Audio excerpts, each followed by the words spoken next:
Hello everyone, अभी हम करने जा रहे हैं ऑर्डर नंबर 14। ठीक है, तो ऑर्डर नंबर 14 की जो हेडिंग है वो कुछ इस तरह की, settlement of issues and determination of suit on issues of law और ऑन इश्यूज एग्रीड अपॉन। तो इसमें एक बात हो रही है कि सेटलमेंट होगा इश्यूज का, डिटर्मिनेशन होगा सूट का, और फिर इश्यूज ऑफ लॉ या फिर इश्यूज एग्रीड अपॉन, जैसे भी इश्यूज होंगे। तो इन शॉर्ट इसमें क्या बात कर दी जा रही है, इश्यूज के बारे में। ठीक है, सेटलमेंट के बारे में एक तो होता है। तो मैंने एक एस टाइप डायग्राम बनाया है और इससे आपको इसके क्या होंगे, रूल्स याद करवाऊंगी। पहली चीज तो ये। दूसरी चीज ये कि ये जो ऑर्डर नंबर 14 है वो कैसे याद करना है ना, कि इसका ऑर्डर भी तो जरूरी है याद करना। और तीसरी चीज ये कि मैं इसके बेरेट के प्रोविजंस करवाऊंगी, तो बने रहिएगा आप इस वीडियो के साथ। तो ऑर्डर नंबर 14 कैसे याद होगा, तो ऑर्डर नंबर 14 की हेडिंग मैंने आपको पहले ही बता दी कि इश्यूज वगैरह जो है उनके सेटलमेंट से रिलेटेड है, उनके डिटर्मिनेशन से रिलेटेड है। ठीक है, तो अब देखो, पहले अगर कोई क्वेश्चन आता है कोर्ट के पास, फॉर एग्जाम्पल कोई भी क्वेश्चन आ रहा है कोर्ट के पास, तो उसको डील करना पड़ेगा। तो वो क्वेश्चन जो है वो पहले एक फ्रेम करना पड़ेगा। ठीक है, जैसे कि अगर किसी को कोई इश्यूज होते हैं, जनरली आपके पास कोई प्रॉब्लम होती है तो आप बोलते हो कि उस इश्यू को लिखो, है ना। तो वैसे ही ऑर्डर नंबर 14 में क्या है कि इश्यूज जो होंगे उनको पहले लिखा जाएगा, है ना, उनको फ्रेम किया जाएगा, बनाया जाएगा, तब जाकर के वो इश्यूज जो है वो डील होंगे। तो अब इसी के साथ हम स्टार्ट करते हैं रूल्स के साथ। पर उससे पहले हाँ, एक और चीज मैं भूल गई थी बताना कि ऑर्डर नंबर 14 कैसे आएगा। तो देखो, ऑर्डर नंबर 15 में क्या है, जैसे दो लोगों के बीच में लड़ाई होती है, दो दोस्तों के बीच में। ठीक है, तो वो क्या होती है, डिस्पोज ऑफ होती है। पर उससे पहले आपको पता होना चाहिए कि इश्यूज क्या है। तो ऑर्डर नंबर 14 से हमें ये पता चलेगा, ऑर्डर नंबर 14 से हमें ये पता चलेगा कि इश्यूज क्या है। ठीक है, इश्यूज क्या है हमें ये पता चलेगा। और 15 के पहले आता है ऑर्डर नंबर 14। अब दूसरी चीज हमें याद रखना है कि कौन से ऑर्डर के बाद आता है ऑर्डर नंबर 14। ऑर्डर नंबर 13 के बाद आता है ऑर्डर नंबर 14, ऑर्डर नंबर 12 के बाद आता है ऑर्डर नंबर 14। ये सारे ऑर्डर्स के बाद आता है ऑर्डर नंबर 14। और ऑर्डर नंबर 14 की जो पोजीशन है वो मैं ऑर्डर नंबर 15 के थ्रू ज्यादा अच्छे से बता सकती हूँ, क्योंकि डिस्पोज हो रहा है कोई सूट और इश्यूज बन चुके हैं उसके। ठीक है, तो इश्यूज में आना बहुत जरूरी है। तो इश्यूज कब आते हैं, जब डॉक्यूमेंट्स वगैरह आ जाती हैं, एडमिशन्स वगैरह हो जाते हैं, उसके बाद इशू आते हैं। तो आप ऑर्डर नंबर 14 को एक अपने माइंड में प्लेस कर सकते हो। अब हम स्टार्ट करते हैं इसके रूल नंबर 1 से। तो रूल नंबर 1 बात करता है settlement of issues and determination of issues में। पहला रूल नंबर 1 बात करता है फ्रेमिंग ऑफ इश्यूज। ठीक है, यहाँ पे क्या हो रहा है, इश्यूज फ्रेम हो रहा है। देखो, कोई इशू हुआ है, कोई बात हुई है, तो उसको सबसे पहले आप फ्रेम करोगे, क्योंकि आप किसी फॉर्मल अथॉरिटी के पास जा रहे हो। ठीक है, तो आप फ्रेम करोगे उस चीज को। नेक्स्ट, इसके बाद रूल 2 बात करता है court to pronounce judgement on all issues. अब ये देखो, इश्यूज फ्रेम हो गए, अब जजमेंट होंगे सारे इशू पे। इशू 1 पे जजमेंट, इशू 2 पे जजमेंट, इशू 3 पे जजमेंट। ठीक है, जजमेंट एक ही आएगा पर सारे इश्यूज पे आएगा। ठीक है, रूल 3 में आ रहा है मटेरियल्स फ्रॉम विच इश्यूज में बी फ्रेम्ड। ठीक है, ये जो इश्यूज हैं कौन कौन से मटेरियल्स पे फ्रेम होगा, ओथ पे, प्लीडिंग पे, डॉक्यूमेंट पे। ठीक है, ये सब इश्यूज जो है अलग अलग मटेरियल्स पे फ्रेम होंगे, वो मटेरियल्स होने चाहिए। ठीक है, मटेरियल्स फ्रॉम विच इश्यूज में बी फ्रेम्ड। नेक्स्ट इसके बाद आता है रूल नंबर 4।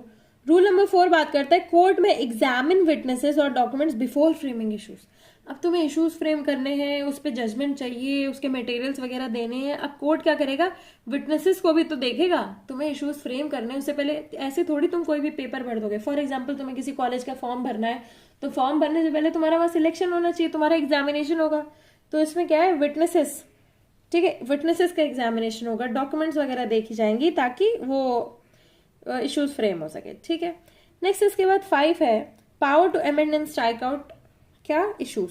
ये क्या है, ये स्ट्राइकर कहाँ पे हमने सबसे ज्यादा खेला है, फोन्स में आता था ये वाला गेम। ठीक है, बॉलिंग बोलते हैं इस गेम को। तो इसमें क्या है, स्ट्राइक हो रही है, तो बस स्ट्राइक याद रखना। रोल नंबर 5 में क्या ही स्ट्राइक होगा, इसमें इश्यूज स्ट्राइक होगा, क्योंकि इश्यूज के बारे में बात हो रही है ना। नेक्स्ट इसके बाद आता है रूल 6। इधर है रूल 6, अच्छे से पोजिशन कर लो। रूल 6 बात करता है क्वेश्चंस ऑफ फैक्ट और law may be agreed be stated in form of issues. ठीक है, जो क्वेश्चंस हैं फैक्ट ऑफ लॉ के, फैक्ट या फिर लॉ के, वो फ्रेम किए जाएंगे किसमें, स्टेट किए जाएंगे form of, in the form of issues. Next इसके बाद बात होती है रूल 7 के बारे में। 7 आता है, इधर लास्ट रूल है। Court if satisfied that agreement was executed in good faith में प्रोनाउंस जजमेंट। ठीक है, ये क्या है, हैप्पीनेस का साइन गुड फेथ है, तो क्या कर देंगे, अगर गुड फेथ पे क्या कर दिया जा रहा है, एग्रीमेंट जो है एग्जीक्यूट किया जा रहा था, तो उसको क्या कर देंगे, जजमेंट प्रोनाउंस कर देंगे। अब हमारे जो है ट्रिक्स कंप्लीट होते हैं। अब हम आते हैं ऑर्डर नंबर 14 के बेरा के प्रोविजंस पे। तो ऑर्डर नंबर 14 जो है वो बात करता है सबसे पहले फ्रेमिंग ऑफ इश्यूज पे। ठीक है, तो इश्यूज जो है अराइज होते हैं, मटेरियल प्रोपोजिशन पे या फिर लॉ पे, law is affirmed by the one party and denied by the other, ठीक है। कोई भी मटेरियल प्रोपोजिशन या फिर लॉ, एक पार्टी हाँ बोलती है एक पार्टी ना बोलती है, तो इशू क्रिएट हो जाता है ना। फिर इसके बाद क्या है, material propositions are those propositions of law or fact which plaintiff must allege, ठीक है। मटेरियल प्रोपोजिशन बहुत जरूरी है प्लेंटिफ के लिए, ताकि वो क्या कर सके, राइट टू सू बता सके। और a defendant must allege shall form the subject of a distinct issue, ठीक है।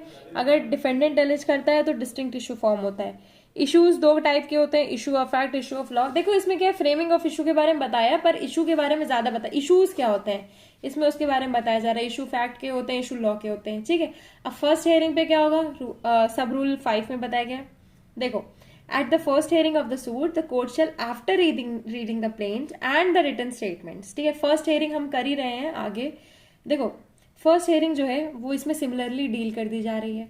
और ऑर्डर नंबर 14 के बाद ऑर्डर नंबर 15 में क्या है, डिस्पोजल हो जा रहा है, ठीक है, फर्स्ट हेयरिंग के बाद। तो फर्स्ट हेयरिंग इसमें डील की जा रही है, क्या है, एट द फर्स्ट हेयरिंग, ठीक है। तो अगर कभी भी आपके पास क्वेश्चन है कि फर्स्ट हियरिंग कहाँ पे डील होती है, वो होती है ऑर्डर 14 रूल 5 में। फर्स्ट हियरिंग कैसे होती है, जब इशू फॉर्म होते हैं तो उसके लिए फर्स्ट हियरिंग होती है, ठीक है। तो इसमें क्या, at the first hearing court after reading the plaint and the written statements, ठीक है, रीड करने के बाद प्लेंट एंड रिटन स्टेटमेंट, और उसके साथ साथ examination under rule 2 of order 10 propositions of fact or of law, ठीक है। तो पार्टी क्या करेंगी, are at variance and shall thereupon proceed to frame and record the issues on which the right decision of the case appears to depend, ठीक है। जो भी देखो इसमें क्या करता है, कोर्ट एसरटेन करता है मटेरियल प्रोपोजिशन फैक्ट और लॉ पे, ठीक है। In the parties are at variance, जिसमें पार्टी साथ साथ में नहीं कर रही है, एक पार्टी हाँ बोल रही है एक पार्टी ना बोल रही है, ठीक है। और उसी पे देयर अपॉन क्या कर देंगे, फ्रेम कर देंगे, रिकॉर्ड कर देंगे issues on which the right decision of the case appears to depend, ठीक है।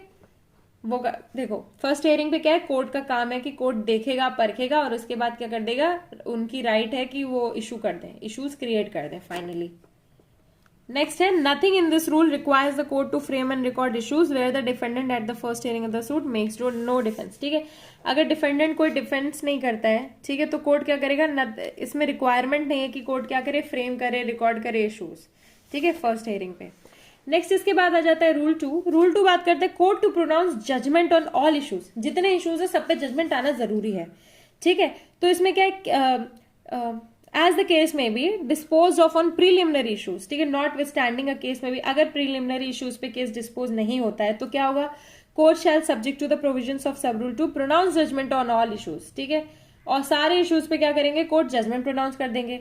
नेक्स्ट चीज क्या है, अगर इश्यूज जो है लॉ और फैक्ट दोनों का अराइज होता है और कोर्ट ओपिनियन में है कि केस और any part thereof may be dispose of on an issue of law only, ठीक है। कोर्ट देखो क्वेश्चन आता है लॉ और फैक्ट का दोनों का, पर कोर्ट जो होता है वो लॉ का ही, लॉ के बारे में ही बताता है, ठीक है। तो क्या करेगा, it may try that issue first if that issue relates to, अगर लॉ का क्वेश्चन आता है उसमें तो लॉ का क्वेश्चन जो है वो पहले चेक करेगा और फिर उसमें देखेगा कि ज्यूरिसडिक्शन ऑफ द कोर्ट है कि नहीं।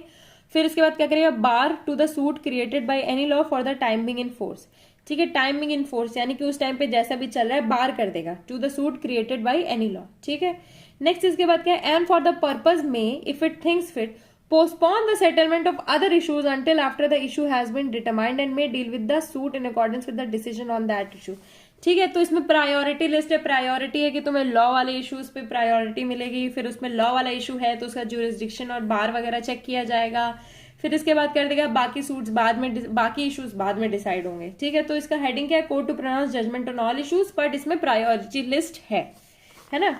नेक्स्ट इसके बाद आ जाता है रूल 3, ठीक है, मटेरियल्स फ्रॉम विच इश्यूज में बी फ्रेम, कौन कौन से मटेरियल से इश्यूज फ्रेम किया जाएगा।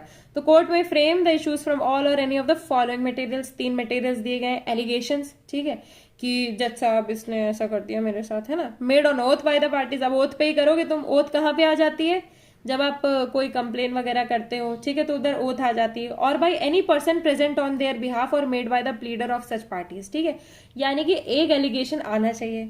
दूसरी चीज क्या है, allegations made in the pleadings और in answers to interrogatories delivered in the suit, ठीक है, प्लीडिंग्स में कोई एलिगेशन की गई थी या फिर आंसर्स में कोई इंटरोगेटरीज के द्वारा की गई थी। तीसरी चीज है contents of documents produced by either party, कोई भी पार्टी है वो क्या कर रही है, कंटेंट्स ऑफ डॉक्यूमेंट क्या कर रही है, प्रोड्यूस कर रही है, either party contents of document produce कर रही है।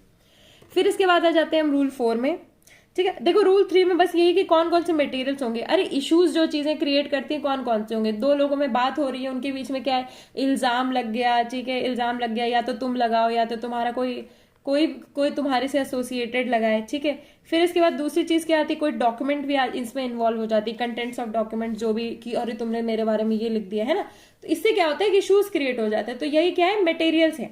रूल 4 में बात हो रही कोर्ट में एग्जामिन विटनेसेस और डॉक्यूमेंट्स बिफोर फ्रेमिंग इश्यूज, ठीक है। इश्यूज फ्रेम करने से पहले कोर्ट क्या करेगा, एग्जामिन करेगा, ठीक है। क्यों करेगा, where the court is of opinion that issues can not be correctly framed without examination of some person, यानी कि ये क्या है, एक्सेप्शन है, ठीक है। कैसा एक्सेप्शन है ये, देखो जनरल रूल क्या है कि इश्यूज फ्रेम कर दिए जाएंगे, एक्सेप्शन क्या है कि देखो कोर्ट को जहां लगता है कि एग्जामिनेशन किए बगैर इश्यूज सही फ्रेम नहीं हो सकते, ठीक है, या फिर एग्जामिनेशन इंस्पेक्शन किए बगैर क्या है अच्छे से फ्रेम नहीं हो सकते, तो कोर्ट क्या कर देगा, may adjourn the framing of issues to a day not later than 7 days, ठीक है। 7 दिन के लिए एडजर्न कर देगा, 7 दिन में उन्हें करना है ये पूरा काम, ठीक है। And may compel the attendance of any person और the production of any document, ठीक है। कोर्ट चाहेगा तो वो पूरी जांच परख खुद से कर सकता है, उसके पास पूरी पावर है। नेक्स्ट इसके बाद है power to amend and strike out issues, ठीक है। रूल 5 में बात की जा रही है कि वो अमेंड भी कर सकते हैं, स्ट्राइक आउट भी कर सकते हैं। अब जब वो चेक कर रहे हैं पूरी चीजें तो अमेंड भी कर सकते हैं, स्ट्राइक आउट भी कर सकते हैं, है ना। तो कोर्ट क्या है, किसी भी टाइम पे before passing a degree amend the issues और फ्रेम एडिशनल इश्यूज, किसी भी टाइम पे अमेंड ऐड कुछ भी कर सकते हैं, किसी भी टर्म्स पे कर सकते हैं। And all such amendments or additional issues as may be necessary for the determining of materials in controversy between the parties shall be so made or framed, ठीक है। The court may also at any time before passing a decree strike out any issues, अभी हमने क्या कर दिया, amend, ठीक है, amend add ये इसके बारे में किया। नेक्स्ट इसके बाद क्या है, स्ट्राइक के बारे में कर रहे हैं, स्ट्राइक आउट भी कर सकते हैं किसी भी इश्यूज को जो रॉन्गली फ्रेम्ड हो या इंट्रोड्यूस्ड हो, ठीक है, रॉन्गली, गलती होनी चाहिए उसमें, कुछ रॉन्ग होना चाहिए। नेक्स्ट इसके बाद आता है रूल 6, ठीक है, सेकंड लास्ट रूल है, ये जल्दी से करते हैं। क्वेश्चंस ऑफ फैक्ट और law may by agreement be stated in form of issues, ठीक है। क्वेश्चंस जो है वो इश्यूज के फॉर्म में फ्रेम किए जाएंगे, क्वेश्चन मार्क लगा करके तुम एक सेंटेंस नहीं एक इश्यू बनाओगे, ठीक है। तो इसमें क्या है, देखो जहां भी पार्टीज क्या करती है, एग्री करती हैं किसी क्वेश्चन पे जो कि फैक्ट और लॉ पे है, तो वो क्या करेंगे, वो स्टेट करेंगे same in the form of an issue, ठीक है, इशू के फॉर्म में स्टेट करेंगे, ठीक है। और उसके बाद क्या करेंगे, एग्रीमेंट पे एंटर करेंगे that upon finding of the court in the affirmative और the negative of such issue, ठीक है। उसमें एग्रीमेंट पे जाएंगे कि कोर्ट के फाइंडिंग में वो लोग एक्सेप्ट करेंगे ये सारी चीजें। तो सबसे पहले क्या है, सम ऑफ मनी, ठीक है, जहां पे सम ऑफ मनी आ रहा है, ठीक है, जैसे उनके बीच में कोई एग्रीमेंट है, ठीक है, और उसमें सम ऑफ मनी वाला क्वेश्चन है, तो उससे रिलेटेड पहला क्वेश्चन आ गया कि sum of money specified in the agreement ought to be ascertained by the court. Next है सम प्रॉपर्टी, कोई प्रॉपर्टी वगैरह है, और उसके बाद है वन और more of the party shall do और एब्सटेन, कि ठीक है कि तुम ये करोगे तुम ये नहीं करोगे, उससे रिलेटेड है। तो क्या है, पैसा, प्रॉपर्टी और काम, ठीक है, पैसा, प्रॉपर्टी, काम, सर्विस, ठीक है, पैसा, प्रॉपर्टी, सर्विस, यही 3 काम होते हैं, पैसा, प्रॉपर्टी, सर्विस, ठीक है। नेक्स्ट इसके बाद आते हैं रूल 7, लास्ट रूल है, court is satisfied that agreement was executed in good faith, ठीक है। गुड फेथ वाला पॉइंट याद रखना, गुड फेथ लास्ट रूल है कि गुड फेथ में अगर एग्रीमेंट एग्जीक्यूट किया तो वो जजमेंट प्रोनाउंस कर देंगे।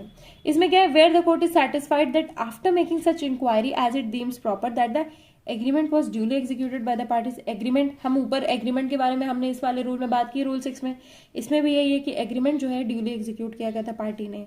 फिर इसके बाद दे हैव सब्सटैंशियल इंटरेस्ट, ठीक है, उनका इंटरेस्ट भी है उसके क्वेश्चन डिटर्मिनेशन पे, यानी कि वो लोग कोर्ट का टाइम बर्बाद नहीं कर रहे हैं, है ना। That the same is fit to be tried and decided, जरूरी है डिसाइड करना, ट्राइड है, फिट भी है डिसाइड करने की और जरूरी भी है, ठीक है। तो क्या करेंगे, it shall proceed to record and try the issues, ठीक है, प्रोसीड करेंगे, रिकॉर्ड करेंगे क्या issues and state it finding और decisions thereon in the same manner as if the issue had been framed by the court, ठीक है, उस हिसाब से करेंगे जैसे कि इशू जो है वो कोर्ट ने फ्रेम किया था। एंड शैल अपॉन फाइंडिंग और डिसीजन ऑन सच इशू, ठीक है, प्रोनाउंस जजमेंट। अब इसमें किस बारे में बात की गई है, agreement is equals to issue, ठीक है। इसमें क्या है, एग्रीमेंट जो है वो इशू है, और यही करें कि एग्रीमेंट को इशू की तरह देखा जाएगा। अब अगर कोई एग्रीमेंट में डिटर्मिनेशन का पॉइंट है तो उसको इशू मान लिया जाएगा। और ये जो रूल 6 है इसमें भी यही है कि जो क्वेश्चंस वगैरह एग्रीमेंट से रिलेटेड आएंगे, ठीक है, वो क्या होंगे, इश्यूज होंगे। और फिर उसमें अगर कुछ डिटर्मिनेशन करना है कोई क्वेश्चंस तो वो इश्यूज होंगे, ठीक है, एग्रीमेंट से रिलेटेड जो क्वेश्चंस होंगे वो इश्यूज होंगे। तो लास्ट जो रूल 6 और 7 है वो किसके बारे में बात कर रहा है, एग्रीमेंट से रिलेटेड बात कर रहा है। बाकी और भी कोई इंपॉर्टेंट पॉइंट अगर इसमें रह जाता है तो वो आपको ऑलरेडी मैं बता दूंगी, किसमें, एमसीक्यूज में। ठीक है, तो एमसीक्यूज के लिए वेट मत करिए, जाके देखिए एमसीक्यूज सारे आ गए हैं। तो इसी के साथ हमारा ये जो है ऑर्डर नंबर 14 कंप्लीट होता है। आई होप आपको ये अच्छा लगा हो, and please do like, share, comment and subscribe. Thank you.